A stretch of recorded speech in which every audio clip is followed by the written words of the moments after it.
Plus 8 Productions vous présente L'Artifice. Épisode 14. Émission de vulgarisation de l'art sur YouTube. Et pour cet épisode 14, nous allons parler d'un artifice insoupçonné et pourtant omniprésent. Comment dire? C'est le seul artifice que nous, dans l'Artifice, émission de vulgarisation de l'art sur YouTube. Je crois que vous avez enfin compris, je veux bien sûr parler comme accessoire, comme artifice et comme... Accessoirement, je voulais parler des accessoires. Voilà l'artifice en question que nous allons étudier. Oui donc, accessoirement, comme artifice, nous voulons parler des accessoires. Et accessoirement, nous voulons aussi parler des accessoires. Et accessoirement, nous voulons aussi parler des accessoires. Et c'est vraiment très difficile de parler des accessoires. Je vais vous faire un exemple. Là, je vais faire semblant de vomir. Et vous allez très vite comprendre qu'avec un accessoire, ça sera plus facile à faire comprendre. Vous pouvez applaudir l'accessoire. Je pense que vous avez compris que j'interprétais diverses personnalités et personnages dans l'Artifice. Prenons un exemple, notre ami le paysan. Et qu'est-ce que tu me veux, gamin? Tu vas servir de cobaye. Hein? Moi? Un cobaye? Attends. Tu vas voir. Tu vas voir, attends. À la une, à la deux... Mais gamin, tu me fais perdre mon temps. Qu'est-ce que tu veux me montrer? Je me concentre. À la une, à la deux... À la une, à la deux, à la trois... Oh, Bourdieu! Ma veste! Et c'est pas fini. À la une, à la deux, à la trois... Oh, qu'est-ce qui se passe? Ça caille ici, eh? Oh, qu'est-ce que c'est que ça? Tu vas arrêter tes bêtises, ouais? Les chiens.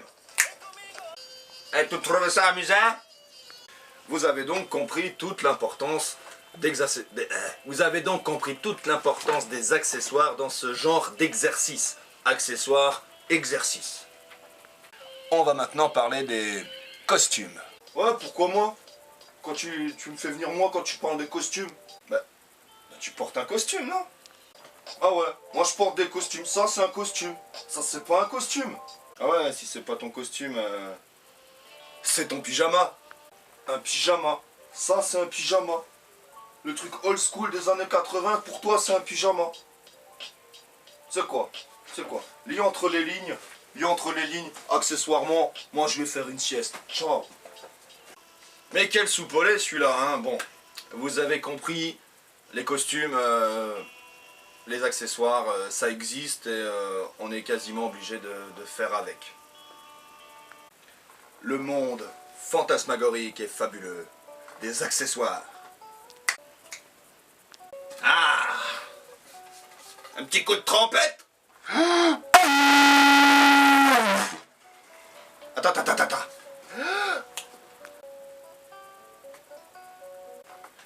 Ah là là, transformation achevée. Ya, bien sûr. L'accessoire symbolise. C'est un symbole, un artefact, ya. L'artiste, pour pouvoir clairement symboliser le pouvoir qu'il a sur la masse, utilise souvent un artefact. Et l'artefact montre à quel point on peut très clairement s'identifier assez rapidement à n'importe quoi. Même ce petit cochon, au final, n'est qu'un accessoire, c'est l'artefact de l'artifice. Ne me quittez pas du regard. 1, 2, 3. Voici notre artefact transformé en une magnifique tirelire. Jawohl. Oui, tout à fait, hein. La symbolisation du pouvoir, c'est la même l'importance. Les médicaments de l'artiste, c'est bien son artefact, son accessoire qui lui permet de symboliser son pouvoir sur la globalité des gens, hein, qui s'identifie, comme l'a dit clairement notre ami psychanalyste, hein, oui, là, qui prescrit des médicaments. Vous avez donc bien compris l'importance de l'accessoire et du costume dans tout ce qui est production artistique. Dans certains cas, il y a même des personnages et leurs costumes qui sont clairement des accessoires. Eh man, t'es pas cool, hein? C'est moi que tu traites d'accessoire?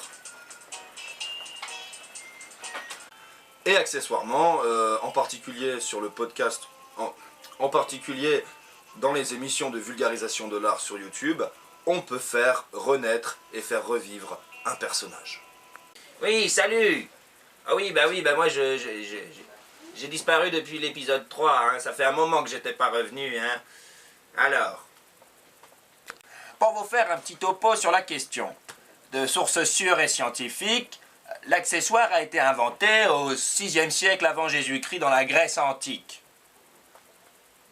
Il faut savoir qu'à cette époque, chaque habitant de la cité était invité à prendre le rôle d'un personnage lors des joutes de théâtre-forum. Et pour symboliser le fait qu'il quittait la plèbe pour rejoindre le clan des artistes, on lui donnait un accessoire. Et cet accessoire, n'est-ce pas, lui servait à symboliser le fait qu'il était artiste. Ça prenait souvent la forme d'un bâton de parole. Cette canne peut très bien symboliser un bâton de parole. Et voyant la puissance que pouvait avoir le porteur du bâton de parole, ce bâton est devenu au fur et à mesure un sceptre. Ajoutez à cela une couronne et vous obtenez un roi.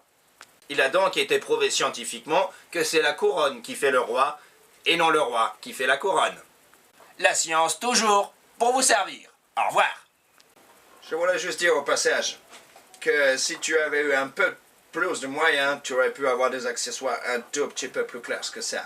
Je dis ça, je dis rien, motherfucker. Oui, bah, je tiens à le dire au passage, l'art n'est pas qu'une question de moyens. Hein. Et j'ai pas eu besoin de moyens extraordinaires pour trouver l'accessoire ultime. Wouhou! La la la la la! Voilà, donc c'était l'artifice, épisode 14, les accessoires et les costumes. Et franchement, on s'est bien marré avec tous ces accessoires et tous ces costumes, hein, ça je peux vous le dire. On s'est vraiment bien marré. À vous les studios!